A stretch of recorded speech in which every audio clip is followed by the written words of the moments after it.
Hey guys, welcome back to my channel. So cooking కంటెంట్తో వచ్చినా అని చెప్పి అన్సబ్స్క్రైబ్ చేసుకోకండి. నా వీడియోస్ నాకు సేఫ్ అండ్ సెక్యూర్ అనిపించలేదు, అందుకే డిలీట్ చేసిన. అండ్ కుకింగ్ వీడియోస్ కూడా ఇప్పటి నుంచి రోజు వస్తాయి, చూడండి, మీకు హెల్ప్ అవుతాయి.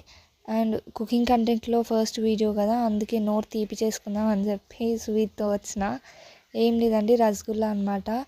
పాలు గోరువెచ్చగా ఉన్నప్పుడు వెనిగర్ వేసుకొని విడగొట్టాలి. పాలు విడగొట్టాక అది మొత్తం పక్కకు తీసేసుకొని, ఇందాక నేను స్మాష్ చేసుకున్నా కదా, మంచిగా అరచేతితోని పిండిలాగా మెత్తగా స్మాష్ చేసుకొని, మెత్తగా అయినాక బాల్స్ వేసుకొని షుగర్ సిరప్లో వేసి ఒక 10 minutes బాయిల్ చేయాలి. అంతే, రసగుల్లా రెడీ. టేస్ట్ మాత్రం చాలా బాగుంటుంది, బయట దానిలాగానే స్పాంజీగా. మీరు కూడా ట్రై చేసి ఎలా ఉందో చెప్పండి. అండ్ ఏమైనా మిస్టేక్స్ ఉంటే చెప్పండి. And I'm really very sorry for పాత కంటెంట్ డిలీట్ చేసినందుకు.